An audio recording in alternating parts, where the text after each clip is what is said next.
Hi, this is Randy Finney with Right Side of the Chart, and this is an early session update for Friday, October 18th, 2024. It's 10:35 a.m. Eastern Time, so we're about an hour into the trading day. And what I'm going to do in this one is update quite a few of the recently highlighted trade ideas. On the site, the vast majority of trade ideas are shared in videos. Every now and then I'll get screenshots out to you, marked up with the targets labeled. But even a lot of those are first identified in a video as usually a setup before it's actionable. Sometimes it's actionable, meaning a setup. For example, the SPY, the S&P 500, which is pretty much flat today. You have this just beautiful, well-defined uptrend line off the August 5th lows right there. And with that, you have the divergence that's been building. And so it gives you that wedge type pattern right there. And most important is that uptrend line. So not a lot going on there. It's been more of a trader's, stock picker's market. We've had this slow drift higher. QQQ, although SPY just punched out the marginal new high, QQQ still remains below that high in the bearish engulfing candle put in back in early July. Not far from it, but on the shorter term time frame, we're still in that market top range laid out back in late June. And so far, that gap is kind of capped the advance in the NASDAQ 100 right there. So really no change in the technical posture, no update to make there. The only one that I will update other than the watch list I'm about to go through, or it's more of a, here, I'll show it to you. This is my alert log. I can go back as long as 30 days, and these are all these I've covered in recent videos doing this, showing you the various stocks and ETFs and other things that I've gotten alerts on. So we'll go through these. I'm going to add in, because I didn't have any alerts on, I don't believe so. Oh, yeah, there it is. Netflix. It's in there. That one hit the stop today. I'll just go through in order, and that'll be a lot easier. I can't sort this list any other way than most recent. So I'm going to start out here. We'll dive into this, and if there are any trade ideas that I've covered, because this is not all-inclusive, any that I've covered recently that you want an update on, just post a comment down below in the below this post or the latest post, and I'll do that. Even if it's something I haven't covered, you want my 2 cents on something. Quite often, a lot of the good trade ideas I come across are from people like you bringing something to my attention. So don't hesitate if you see something that stands out or you're not sure. I'll give you my 2 cents if I have an opinion, and if I don't, I'll let you know I don't have an opinion on it. All right, so we're going to go through in this order here. You can kind of see what we're going to cover if you want to screenshot it now or jump ahead in the video. Let's start out here with this one. I'm going to move this up top, get it out of the way. And this is SGHC. So I found this one a little bit by accident because earnings.com had a symbol, I think it was SGH, reporting it was a different name of different company, and this one keys up when I type that in, and either way it's a gambling stock, and it has broken out. So I highlighted this one just the other day because I had an alert set, and so now it's not running. I would hold off on this. What you want to see on a breakout, and you don't see here, is an increase in volume. It doesn't mean it can't stick. It definitely does not mean that. All it means is breakouts that occur on average or below average volume, which this is, have a much higher failure rate than those that don't. Now, you can take it, but you don't want to fall in love with it. If it falls back much below that 405 breakpoint, then the breakouts failed. There are some reaction highs. You can put your stops wherever you want. I gave you, in this one I just shared with you last week, I think it was, or earlier this week, one sole target. It's got a pretty aggressive target. I'm going to add another one right now for any of you that have taken it or want to take it. Again, ideally you want to see some volume come in, as you can see, which we don't have on the breakout, so that calls it into question. That's your first target there. Roughly, it's not a hard level, but about 475, and then that final potential target there up at 565. Gives you about almost a 40% gain if hit. And so therefore, if you use, there's your first reaction level, some support just below. That would give you a 10-to-1 RR if you set a stop down there. or depending on where, of course, if you take it. All right. Again, watch it for volume. There's nothing wrong with taking low volume breakouts. Sometimes they play out. Again, it's just all I can tell you is the odds are lower when the breakout's not confirmed by volume. By volume, I mean 1.5 times average. All brokerage platforms, most of them, charting platforms, should give you 60, 90, or sometimes 120-day average volume, and you can add that to your chart. You've got different average volume indicators, volume surge and volume 1 day, 90-day average volume right there, 465,000 shares. So what you do intraday, I'm kind of digressing here, is there are 6.5 hours in a trading day. So the way you calculate if there's a breakout in play and you want to see where it's at, check the current volume. I'm going to put my cursor over the crosshairs on the volume bar, and it's at 59,000 shares right now, 59.1 thousand. We'll just do 59. So you got 59,000. Here we go. 59,100. We are... it's 10:42. You can get nitty gritty on the math. I'm just going to rough it. Say we're 1 hour into the trading day. There are 6.5 hours, so you multiply that by 6.5. That's how many hours in a trading day. And then you would divide by the time frame that you're in on the trading day. Let me do that again. Let me say that again. We're only 1 hour into the trading day, so that would be your average volume. Also, keep in mind that you have typically volume patterns look like a smiley face on most volume patterns. So if you go to QQQ, for example, or any normal stock, you usually see volume patterns here. I'm trying to find one day we'll do a 5-minute chart. You can see it here on the 5-minute chart. I think you can see my daybreak lines. They're very subtle, but what you see here is a surge at the open, volume tapers off, bottoms out around noon, and then picks back up into the close. So you get those smiley face. This is yesterday. That's Thursday right there. There's Wednesday. And so just keep that in mind, that you tend to have the highest volume in the morning, so you might want to factor that into your math. And then going back to the formula, so if you were, let's say, 3 hours into the trading day, you take the volume at that point in time, 3 hours into the trading day, whatever it is, divide that number by 3. That's going to give you your hourly rate up to that point, and then multiply that number by 6.5, which would give you what the volume is tracking towards at the end of the day. And then you want to scrub that against the average volume on the stock, and that's how you determine if a stock is tracking above. Some programs like this one have your volume surge level, which kind of tells you if it's above or below, and this one is not. This one, sorry, that's QQQ. Back to what I was on. SGHC. So I don't want to spend too much time on it, but I think the volume criteria is certainly something I factor in, and I think it's important in trading. So either way, it's a breakout, and that's it. So if you're in it and you want updates, let me know. Sometimes if I don't get any comments, feedback, I'll assume nobody's in it. I'm not in this one right now. I may join it. I'll update if I get a request, or if it starts to take volume and I like it. APO, I had an alert on. That was the next one up, and it's just cracking right now. You can see the nice clean uptrend line. This thing has gone parabolic, and it's a steep uptrend line. I think if this breakdown sticks, which I believe it will, there's your target right there, 126.23. That's a drop of almost 13%. You can see right here a bearish PPO crossover. So if I throw up a histogram, you can see what that would look like. So it's not happened yet. It's pending and likely. You can see the histogram will show you when the PPO crosses. And so, if you look at this, we had a crossover right here just before that plunge, and then a bullish crossover right here, followed by an uptrend. We had one little whipsaw. It actually caught it. There was a little dip there. So you can see the PPO often acts as a trend indicator.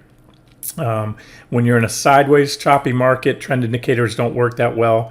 But in a trending market, like right here was a nice uptrend in APO, and you can see that other than this little corrective period, the histogram was green. Here it was red for a while. We were going sideways, not really down. There was a big correction that caught on the downside. So I like to see that additional evidence, especially in a strong market and a strong sector. So you have the sell signal which will be solidified if you get a solid red close today below it.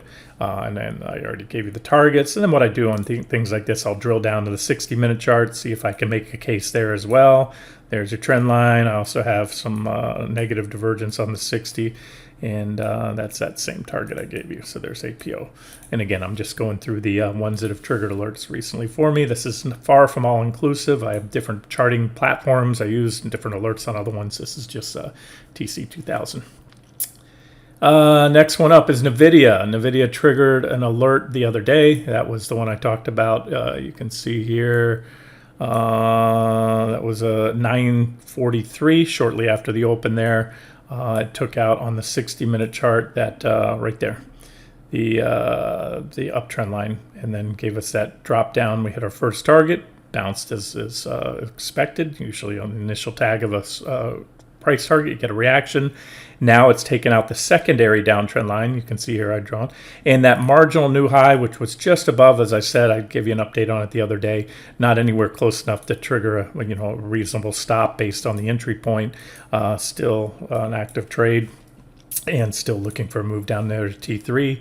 And the odds are a little better now that you had to see this secondary trend line impulsive breakdown, and we're below it there. Next up on my list is Qualcomm, QCOM. This one, what was that? Let's see, might have been, it was a cross up. I had an alert set there for the cross above 176. It popped it, but you can see, and it actually had some volume, it just didn't stick. And we are at support now.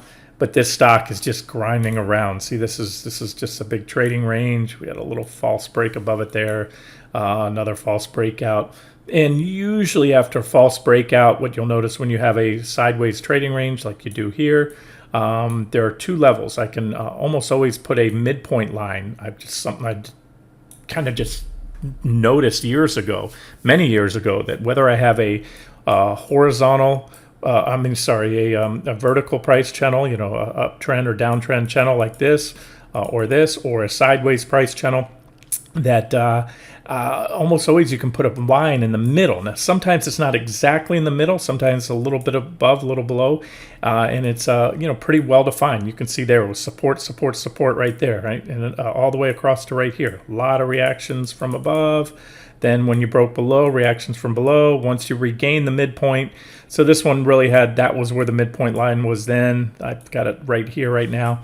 And so you can trade off these are like little micro trades. But where I was going with that is typically when you break out above a price channel like that and it fails, the next stop, even though you're going to have an initial reaction on the midpoint line, you're usually going back down to the bottom of the channel because fewer things are more bearish than a failed false breakout, because longs pile in and then they realize they're long, so their stops start getting hit, and short sellers will game that same pattern I just talked to you about and pile in.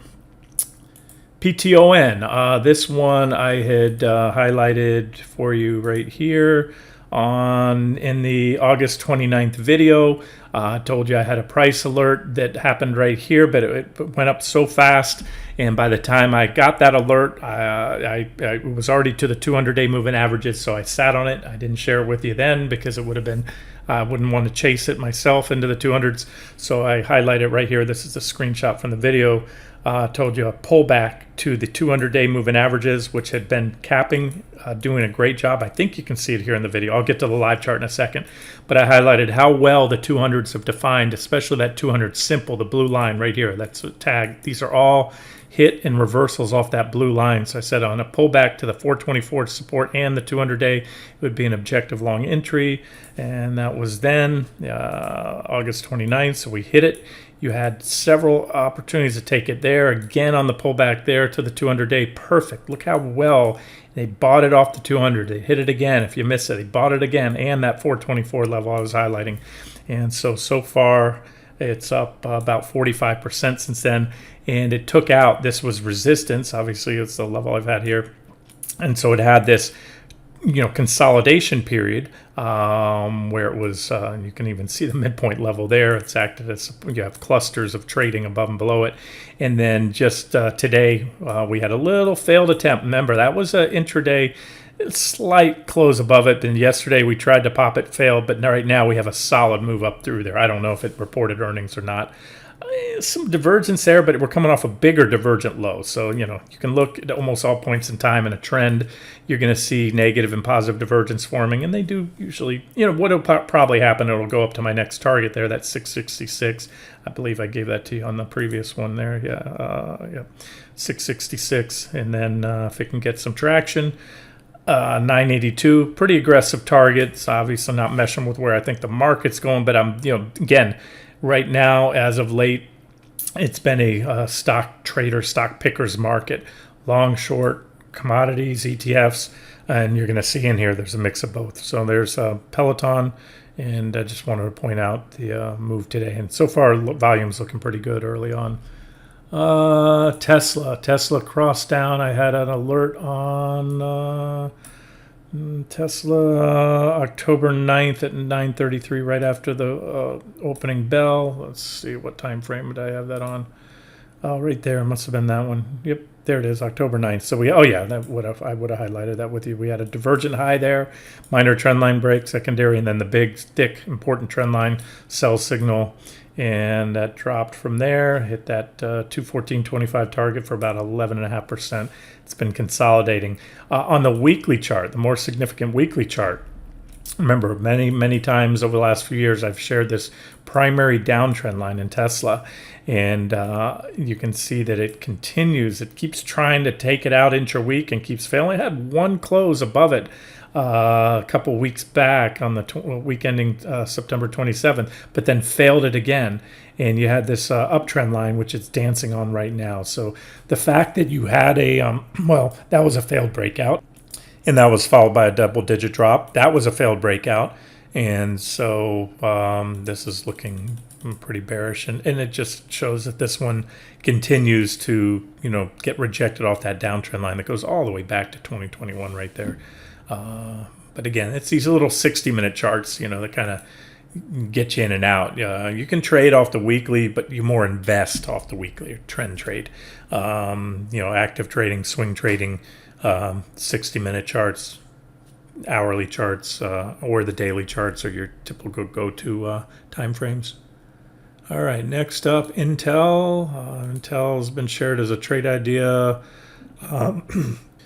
a couple times in the last few months, starting with back here, a long entry off this long-term support. It's on the weekly chart. This is just the daily, and then again here we had multiple entries.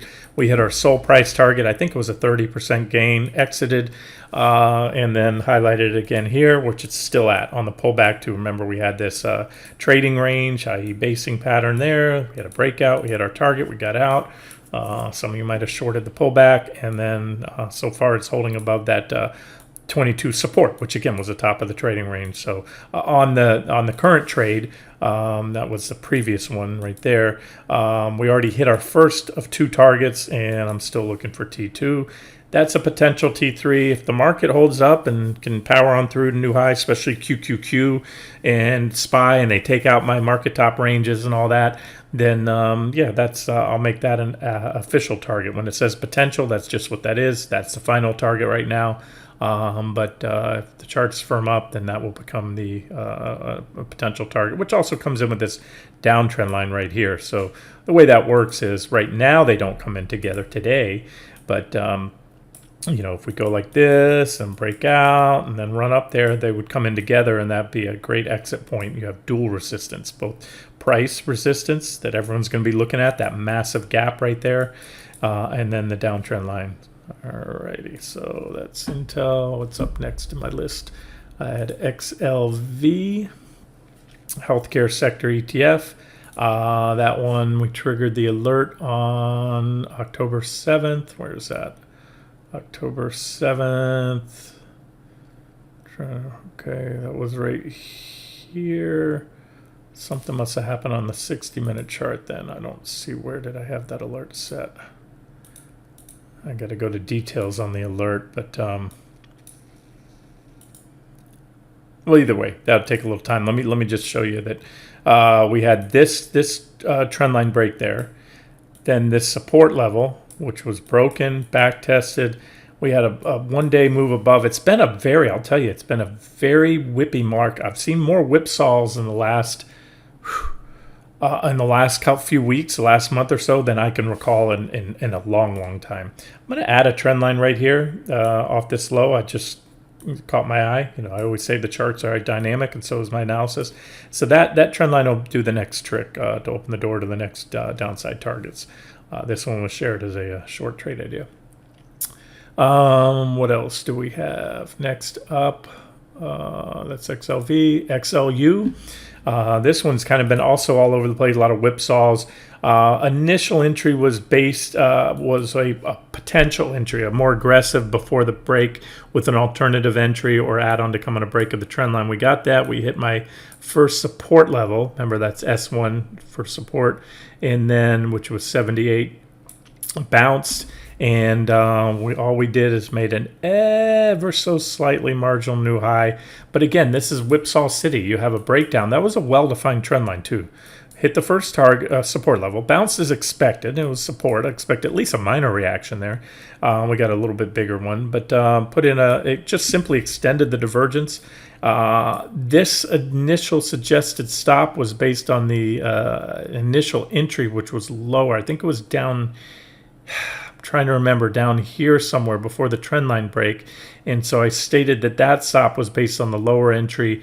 If you took this one, a way to calculate a stop, if you took a short on the break of the trend line, T3 is a 12% drop. So if you give yourself, let's say, a 3-to-1 RR, you'd give yourself a 4% stop loss, which would be right there. If you can see my pop-up box to the left, that's 4%. It says 3.97. So we're just a hair below where a 3-to-1, which is a reasonable RR. Sometimes I'll use 2-to-1. Sometimes I'll use a 5-to-1 RR or 10-to-1. Depends on the trade. Either way, again, all I can tell you guys is Whipsaw City. Still, the technical posture is the same. You had a divergent high there. Still have divergence. We've just had breakdown, then a recovery of the trend line. So I don't know. It's probably a good time to keep things light right now with all these whipsaws going on. But just the update for it. I'm just going through these again in the order that they appeared here. After XLU, I had UWMC. Had a couple sister trades with it as well that were hit. This is the specialty finance. At the time, we shorted these stocks based on the whole world pretty much was expecting mortgage rates to go down. I mean, they were literally writing that in the press. I've even cited an article the other day talking about the regional banks, how they've acted like they didn't. Some writers haven't noticed. Yeah, the Fed cut rates, but the second they cut, long-term rates went nowhere but straight up in the opposite direction. So the Fed's kind of lost control. Now, again, that may be short-lived. We'll see. We've been trading Treasury bonds, and that was, kind of a, if you will, a related trade because these mortgage company stocks got hammered because instead of mortgage rates going down, they went the other way. They went up. And so either way, but bottom line, we already hit our first target, which was the T1 765 price support plus the uptrend line. You can see we went on to hit the uptrend line and the 200-day moving averages. So this one, I really like this trade if it can break the recent lows. Why? Okay, so we stopped exactly where we should have. I define a reaction. I expect a reaction upon the initial tag of each target. Reaction I define as one of two things. When you're going down, if a stock's going down, a reaction is either a bounce or a consolidation. And I use that hacky sack or ping pong ball analogy. Drop them both on a tile floor. Hacky sack's going to stop. That's a reaction in time. Where the ping pong ball is going to bounce, that's a reaction in price. And sometimes it's a little both. This has been just the weaker of the two is when you just have a reaction in time. So what you're seeing here, buyers are buying on that trend line. Sellers are waiting for it to break. You have not just the trend line, but this is really nice because you have that those 200-day moving averages you can see come in together as well. This is where, in an uptrend, this is where they've been buying the stock on pullbacks to the 200. But usually in a healthy market, you hit the 200s and it's off to the races. It's kind of clinging like an exhausted, man overboard, clinging to a life preserver. It's been treading water for, all day. Now, look, Support is support until it's broken. So, we're dancing on the 200s. It could rally it off here. But if they take out the recent lows, which was that little momentum fueled overshoot spike, that should open the door to T2 or T3 or T4. Well, also all of them increases the odds. They're all going to be hit. But of course, the next one coming up. So that's it. So Rocket already hit T2 was the trend line. That was also hit there. And then Coop was the other one I gave you. And that one actually is doing a little better. We hit T1, the trend line already. And we need to break the trend line to open the door to the other ones. Okay, what else? Next up. So the miners. Okay, in the recent video, we had a short on GDX, gold, silver. First gold and silver, then GDX. It's a lot of whipsaws in there. When I did the video a couple weeks back, we had they were set to break down. Then the following day, I think it was, a lot of them broke down. And those that broke down, this one's just slightly, but had a recovery. So there were a lot of whipsaws, and that's net bullish. I'll tell you. Unless they fail again. But again, the takeaway is here a lot of, oh no, that wasn't in my alerts.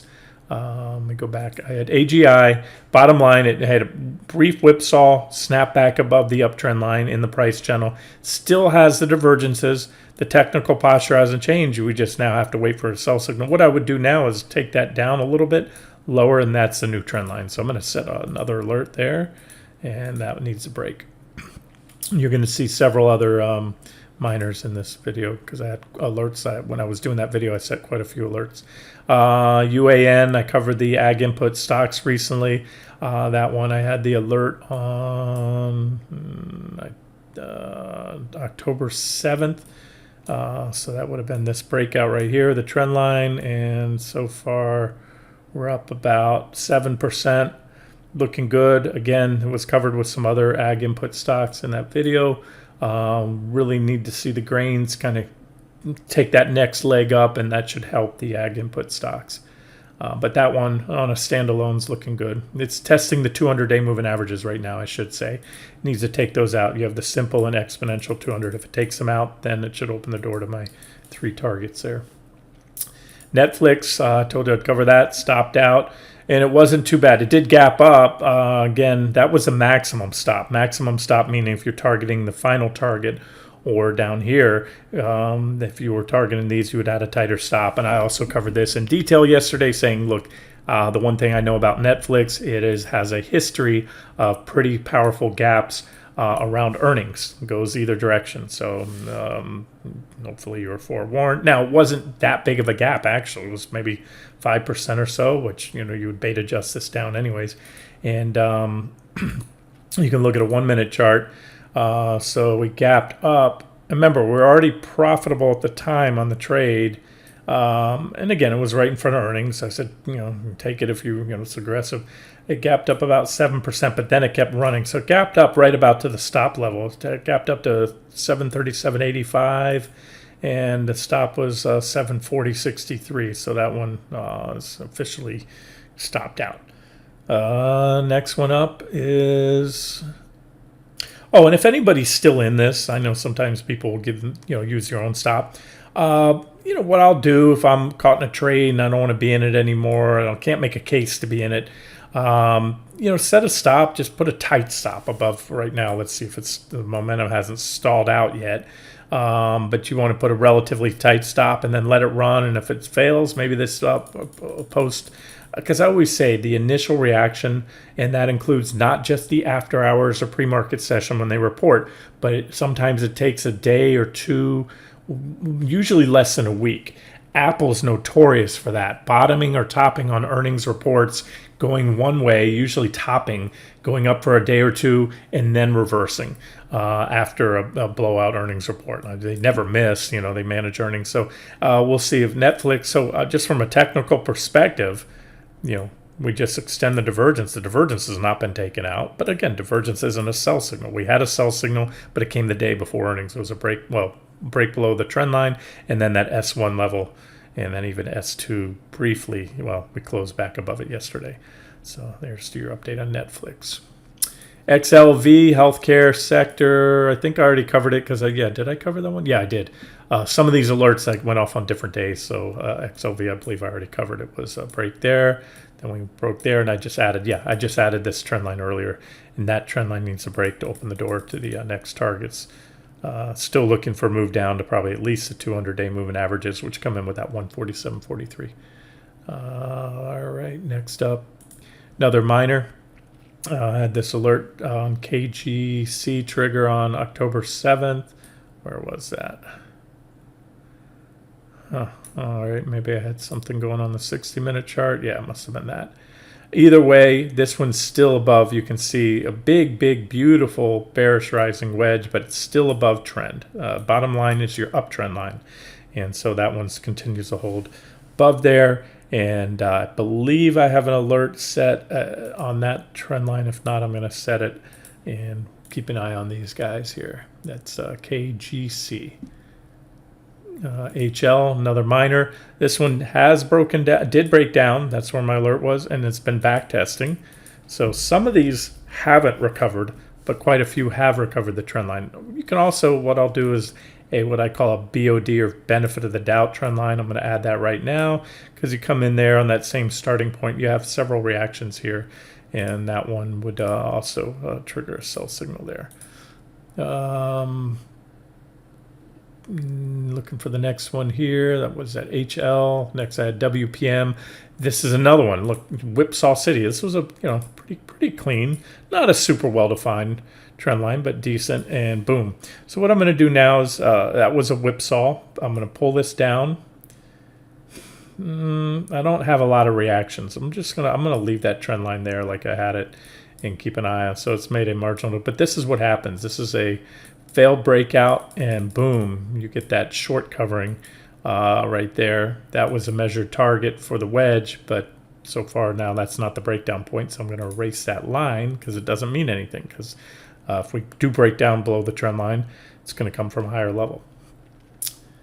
RGLD, another one. This is just Whipsaw City. This was a fairly well-defined trend line. You had the initial low there, several reactions there, breakdown, and then boom, right back into the wedge. So that's it, guys. A lot of whipsaws, aka, and that's a pretty bullish event when that happens. It's fewer things are, like I say, are trading are more bullish, because then the shorts start to get squeezed out and cover on that move. RGLD, UWMC, I already covered that one. And just that different alert moving through the trend line. Some of these will trigger multiple alerts. COR, medical distribution, believe this one was first shared as a setup. Trying to recall. Either way, we had a nice, clean, very well-defined trend line, broke down. We had our first target almost to the button, bounced as expected. This is why multiple targets are listed. You can actively trade on these, and we're coming up. We haven't yet made a full back test of the trend line, but we're close. I'm going to put a level here. I'm just studying this chart. I can see some price resistance right about here. You can see support. We'll cross through it a few times, but support, and so it's rallied back to that. Any more upside, be a back test. Problem with a back test, you can keep back testing for a while. What you want to see now, obviously, a solid break below the T1 level would open the door for the additional targets there. So that's COR. TLT, we've been long short TLT. Mentioned it as another long yesterday. We shorted, you guys know, shorted here, hit our fourth and final target, then went long here, hit that, revised that to the sold target yesterday. We sidestepped a nice give back, and then I highlighted again as a, I think just a little bounce trade. I'm not looking for much on it. Got a little bit so far, but not much. That was an alert that was back on October 4th. CORs next. I already covered that. CGA, had an alert on CGA on October 3rd. And that one was probably this whipsaw here. Yeah, it was. And again, that's why you get the alerts. You want to look at the chart. Was there volume? No volume on that breakout, or very little. Wasn't really a high volume day. That was a big high volume day, and so it keeps the downtrend intact. And what I'm going to do I had this trend line off the highs here. We're just going to tweak it ever so slightly to capture those two peak highs right there. That's why, and so I believe that trend line should still have an alert, but I'm going to just set one to make sure. And that remains still. Break of that trend line should open the door to these levels here. I'm not seeing broad-based participation in the sector. I covered a couple of them are going, but it's not what I want to see yet. And we need to see the ag commodities to get another leg up, I think, to really get some interest in these stocks. But still, there are a lot of good setups. Again, there was a video covered back a month or so ago on this sector. What's next? That was, what am I on? CGA, XLP. Somebody asked my 2 cents on it, and I said, here it is. I gave you this. I believe we're still in it. This is an ascending broadening wedge pattern. That's what that's called there. You had all the criteria, enough hits on the top and bottom, breakdown, and that was a sell signal. We bounced exactly where we should have been, right on my uptrend line off the lows. And so that's it. So that's a topping pattern. It gave us a sell signal, and the next sell signal comes on a break of the primary uptrend line off the October 2023 lows. And your targets are, as you can see here, I might have to sharpen my pencil. Some of these are older lines I've had, but I think that holds true. So you can see at least, like a lot of things, just like the stock market. Remember a few months back, we shorted the market. I was calling for a move down to the 200-day moving averages, which we hit and we covered. There's a lot of sectors that need to come and visit their 200s. Even in a healthy bull market, you get too far away for too long, you're going to come back and check, even if the bull market continues. Now, we can get down there and break them, but that's a very reasonable and likely target, especially based on the sell signals we got. And if this trend line breaks, that's your next sell signal. And that's going to be from where we're at now, just to come and test the 200s. It's going to be about another 5% or so on XLP, consumer staples. Next up, UTHR breakdown, back to as much as I had the alert on the breakdown. Basically, that's all that was. We had a divergent high here. We had a sell signal there, but we hit the first support level, 340.73. And we're back testing. So that is an objective short entry. Again, right now, kind of lukewarm on the resiliency of the broad market. We have a lot of we need to see, again, you want to see where the odds go up. I'm going to just go back to where I started the video on SPY. This is where when the S&P breaks that trend line, and if we get a nice rejection, and of course QQQ breaks below the next support levels I have, that's where short trades are going to play out. Until then, you're seeing these sell signals. The charts are still very constructive on a lot of those short setups, but you're going to need the broad market to cooperate because everything has that kind of auto bid below it right now. All right, that was XLP. I think UTH. Oh no, I just covered UTHR. NXPI, this was a semiconductor. I had this alert go off on October 1st, so that would have been, this thing's been Whipsaw City. I can't even remember which one that was. Maybe a break below that trend line. All I can tell you is this thing's consolidating, guys. I don't have much of an opinion on it. It had a divergent low right here. It's coming off that divergent low, but it's just moving sideways, and I don't have strong convictions on this chart. Oh, I can tell you this is a pretty good support level there, about 228.60. Break of that would be bearish, but and look, it's also being capped by the 200-day moving averages. See the blue and red lines? That's where they bought it there. They bought them there. It broke there, and it's been back testing from below. So that puts it, unless it can recover the 200-day moving averages, which is above, that puts it in a bearish technical posture. Tells you the trend likely changed now that you're below the 200s. You're back testing them from below, and that's a big semiconductor. All right, we're almost there. Next one is TMUS. Any alerts that I had would have been just intraday whipsaws. I don't see a good sell signal on this yet. Just keeps pushing up these big divergences that's been building since really this point right here, with a minor trend line there, and then this is the primary trend line. I think that's where the alert would have been. I just tightened up that trend line, meaning I'm still coming off this low right here. I just wanted to capture the bottom of these candles right here a little better. And so that's the trend line that needs to go right there to give you a sell signal. Other than that, it's in a pretty strong uptrend. Alrighty, now we have just about another little more than a half dozen Taiwan semi. Would have been alert false little intraday, really not even a sell signal, just an intraday move down below there and back up. So what do you have? This is a big divergent high. You have two candles here. You have a gap right there. One thing to watch for on this, two things to watch for, would be a gap down anytime soon to give you an island cluster top. That's when you have a cluster of candles separated by gaps on both sides. We do not have that yet. And of course, a break below the uptrend line as well. And even better, which will happen as well if it does, a break below 193, because this was your previous high, and then this is a breakout to new all-time high right there, or multi-year high at least. And so this right here, any move there would have be a triple sell signal. Very high probability. Break of the trend line, break back below the previous highs there, the double top highs at 193. And also, again, if it came on a form of a gap, all the better, because then you'd have that island cluster top. All right, next up is Qualcomm. Did I already cover this one? I did. Yes, I already covered it. ASML, I think I already covered that one as well. Maybe not. This one, big divergence. This one got knocked down the other day on earnings. Positive divergence, but that's not necessarily a buy signal. I don't really have a strong opinion on ASML, so I'm going to move on. PHIN, I had an alert set on this one.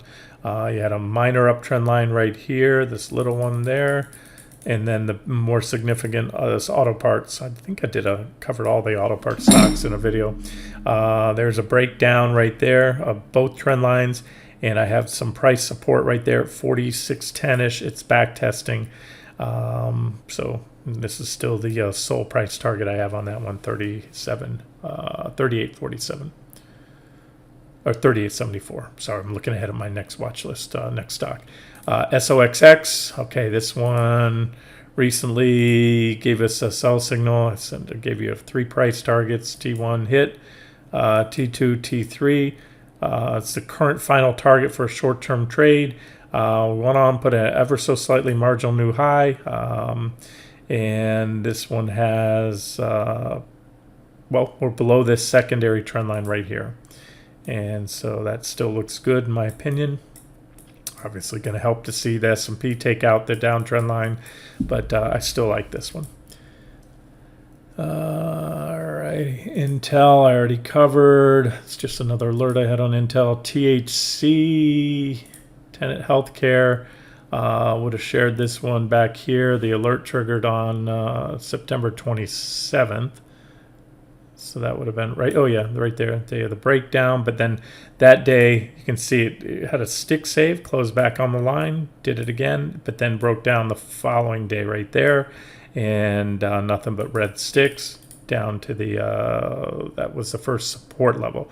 S1 was the uptrend line, meaning first support level. S2, you can see it here, 158, 152.60ish right there, and so far that level held. And so once S2 goes, that should open the door to T1. T2 comes in with the 200-day moving averages, like so many stocks. Someone hasn't visited the 200s in a long time since it recovered them back there. And then if it breaks the 200s, there's your third target. So it's still in play right now. And just like I said, I'm kind of meh. It's Friday. You know, let's see the S&P break down for really adding to a lot of these, especially those that don't stand out a lot. This one's kind of moving sideways here. Yeah, like that. So again, break of that recent low should do the trick. ALNY, it's a pharmaceutical company. I can't even remember where this one, I can tell you it was triggered on 9/27. I haven't been following this one since 9/27. Was right there, broke this. Oh yeah, this uptrend line was kind of meh. You know, I had a couple reactions, not many, but it broke down, and it was back testing. It's got a divergent high right here, and you have this. I added this trend line today when I was going through these, looking at this. So needs to break that trend line to open the door to a move down here, that 211.74ish target. XBI, I might have already covered. If not, maybe I didn't. I threw it out as a trade idea recently. This is the biotech sector ETF. We had divergent high, pretty nice resistance there, about 103. We had a rejection there with the divergent high. We had a big drop there. We came up again, rejected, came up again, rejected, came up again, and then finally we took out the primary uptrend line here, hit my S2 almost to the button, support. We bounced, back testing, or we're back testing. We're still back testing. We're just below it. And so it does offer an objective short entry, but again, it's Friday. I'm kind of, just hold off right now. It's my kind of mindset on a lot of things. Let's get some sell signals on the broad market, because a lot of things in here are indexed. You'll find stocks in here, a lot of them that are components of the S&P 500 or the NASDAQ. And so until those indexes break, it's a whole birds of a feather thing. You're not going to see, that much of a drop, I don't think, in the biotech sector without the broad markets. And the NASDAQ has a pretty good weighting with biotechs as well. So you want to see that one trigger the next sell signals. MCHP, Microchip Technology. My alert was on 926, right about here. No, the day before, maybe it was on a 60-minute chart. Nope. All right, either way, I can tell you is there's a downtrend line right there and a nice uptrend line right there as well. It's kind of pinching between the two. And I don't have a strong conviction. Put in like a lot of semis did back there, divergent high and bearish engulfing candle. It's in a downtrend since then.